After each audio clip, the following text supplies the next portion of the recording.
حضور پاک صلی اللہ تعالی علیہ وسلم نے بیت المقدس کے پورے مناظر بتا دی.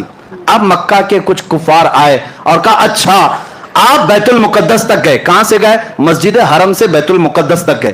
اب سنیے, ان لوگوں نے کہا کچھ ہمارے عرب کے قافلے بھی اس سفر پہ گئے ہیں, اس راستے سے کچھ قافلے بھی گئے ہیں. اب محمد عربی صلی اللہ علیہ وسلم آپ بتائیے کیا ان قافلوں میں سے کوئی قافلہ آپ کو نظر آیا؟ حضور پاک صلی اللہ علیہ وسلم نے فرمایا ہر قافلہ نظر آیا. فرماتے ہیں 3 قافلے گئے ہیں تمہارے یہاں سے. 3 قافلوں میں کون ہے, کتنے لوگ ہیں, وہ بھی حضور بتانے لگے. فرماتے ہیں میں جب مقام روحا میں تھا تب پہلا قافلہ تمہارا ملا, پہلا قافلہ. اور حضور بتاتے ہیں اس کے ساتھ کیا کیا ہوا. تمہارا وہ قافلہ چل رہا تھا, ادھر ہی جا رہا تھا فلسطین کی طرف, لیکن ان کا ایک اونٹ گم ہو گیا تھا. ان کا ایک اونٹ گم ہو گیا اور وہ قافلہ رک گیا تھا.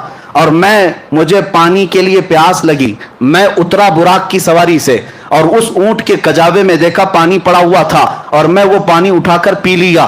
ان ظالموں کو جو کہتے ہیں حضور کو خواب میں معراج ہوئی تھی, پوچھو حضور خواب میں پانی پیے تھے؟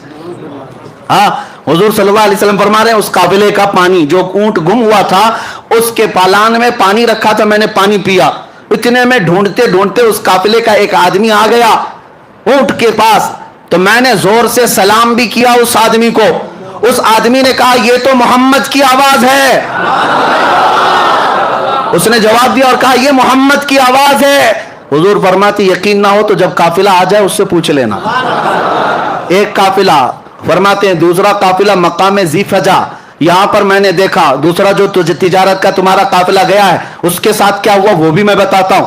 حضور صلی اللہ علیہ وسلم فرماتے ہیں دوسرا قافلہ جب میری براق کی سواری اس کے پاس سے گزر رہی تھی, ایک اونٹ ایسا ہے جس کے اوپر 2 بھائی بیٹھے ہوئے تھے, 2 قریبی دوست بھی تھے, بھائی بھی تھے, اور وہ دونوں ایک ہی اونٹ پر بیٹھے ہوئے تھے. میری براق کی سواری اس اونٹ کے پاس سے گزری تو اونٹ بھدک گیا. اونٹ جو ہے بجلی کی تیزی کی طرح دیکھ کر بھدک گیا, جس کی وجہ سے وہ دونوں اونٹ کے نیچے گر پڑے. ایک کا پیر ٹوٹ گیا, ایک کا ہاتھ ٹوٹ گیا ہے. حضور نے فرمایا اور انہوں نے مرہم پٹی کی ہوئی ہے, یقین نہ ہو تو قافلہ جب آ جائے تب پوچھ لینا. یہ بھی بتایا. اس کے بعد حضور صلی اللہ تعالی علیہ وسلم نے فرمایا تیسرا قافلہ مقام تلوین میں تھا. مکہ کے کفار نے کہا اس کا بھی کچھ بتائیے, وہ کیا تھا؟